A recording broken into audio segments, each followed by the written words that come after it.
नमस्कार देवियों और सज्जनों, मैं प्रवीण प्रधान आपकी इस कहानी का सूत्रधार हूँ। आज की इस वीडियो में हम जानेंगे बस्तर गोंचा के बारे में। दोस्तों, आप सभी को उड़ीसा के जगन्नाथपुरी की रथ यात्रा के बारे में पता ही होगा। इसी तरह छत्तीसगढ़ के बस्तर में भी एक खास अंदाज में गोंचा महापर्व मनाया जाता है। जगदलपुर में 360 घर आरण्यक ब्राह्मण समाज के लोगों के साथ साथ आदिवासी परंपरा का मिला जुला खूबसूरत स्वरूप इस महापर्व में देखने को मिलता है।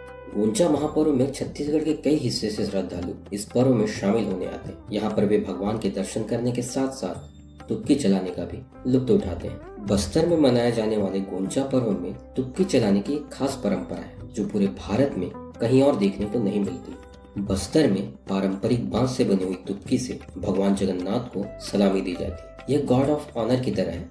भगवान जगन्नाथ, देवी सुभद्रा और बलभद्र को रथारूढ़ होने पर आम जनमानस द्वारा बांस से बनी हुई तुक्की से सलामी दी जाती है। तुक्की बांस और ताड़ के पत्तों से तैयार होती है। तुक्की में एक जंगली फल मालकांगिनी, जिसे स्थानीय भाषा में पेंग या पेंगू कहकर पुकारा जाता है, डाली जाती है और फायर किया जाता है, जिससे गोली चलने जैसी आवाज आती है। इतिहास की बात करें तो यह पता चलता है कि बस्तर में काकतीय वंश के चौथे शासक राजा पुरुषोत्तम देव ने गोंचा महापर्व की शुरुआत की थी। कहा जाता है वे जगन्नाथ स्वामी के बड़े भक्त थे।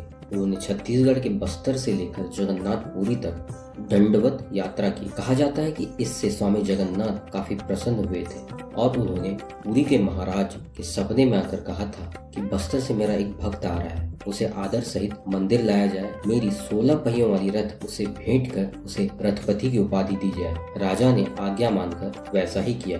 राजा पुरुषोत्तम देव जगन्नाथपुरी में पूजा अर्चना करने के बाद वापस बस्तर लौटे। राजा अपने साथ साथ भगवान जगन्नाथ के विग्रहों को भी साथ लाए। वह अपने साथ 360 आरण्यक ब्राह्मण परिवार भी साथ लाए थे। उन ब्राह्मणों को बस्तर के अलग अलग गांवों में बसाया गया और साथ ही जीवन यापन करने योग्य भूमि भी प्रदान की गई। आज भी 360 घर आरण्यक ब्राह्मण समाज के लोग ही भगवान जगन्नाथ की पूजा और रथ यात्रा का संचालन करते हैं। बस्तर गोंचा पूरे 27 दिनों तक चलता है। चंदन यात्रा से इसकी शुरुआत होती है। इंद्रावती नदी से पवित्र जल लाकर भगवान जगन्नाथ का अभिषेक किया जाता है। तत्पश्चात उन्हें चंदन लगाया जाता है। मान्यता है कि इसके बाद भगवान अस्वस्थ हो जाते हैं और 15 दिनों तक अनसर काल में चले जाते हैं। इस समय आरण्यक ब्राह्मण समाज के द्वारा विशेष जड़ी बूटी युक्त काढ़ा पिलाकर उन्हें स्वस्थ किया जाता है। स्वस्थ होने के पश्चात नेत्रोत्सव प्रारंभ होता है और भगवान जगन्नाथ की रथ यात्रा निकाली जाती है।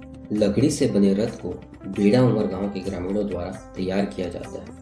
भगवान के विग्रहों को रथारूढ़ कर मंदिर से गोल बाजार का एक चक्कर लगाया जाता है। तत्पश्चात उसे सिरहासार भवन ले जाया जाता है। भगवान जगन्नाथ 9 दिनों तक सिरहासार भवन पर अस्थायी रूप से विराजमान रहते हैं। इस दौरान सिरहासार भवन में रामायण और सत्यनारायण की कथा चलती है। इसके बाद हीरा पंचमी की रस्म अदा की जाती है। ऐसी मान्यता है भगवान जगन्नाथ बिना लक्ष्मी जी को बताए हुए शहर भ्रमण पर निकल गए थे। माँ लक्ष्मी उन्हें ढूंढती हुई सिरहासार भवन तक पहुँचती है। यहाँ भगवान जगन्नाथ उन्हें मनाने की कोशिश करते हैं। यह सारा कार्यक्रम आरण्यक ब्राह्मण समाज द्वारा प्रदर्शित होता है। काफी मनाने के बाद भी लक्ष्मी जी नहीं मानती और वापस मंदिर चली जाती है। अर्थात ब्राह्मण समाज के द्वारा माँ की डोली को वापस जगन्नाथ मंदिर ले जाया जाता है। इसके बाद सिरहासार भवन में 56 भोग का अर्पण होता है। फिर सामूहिक उपनयन संस्कार की रस्म पूरी की जाती है।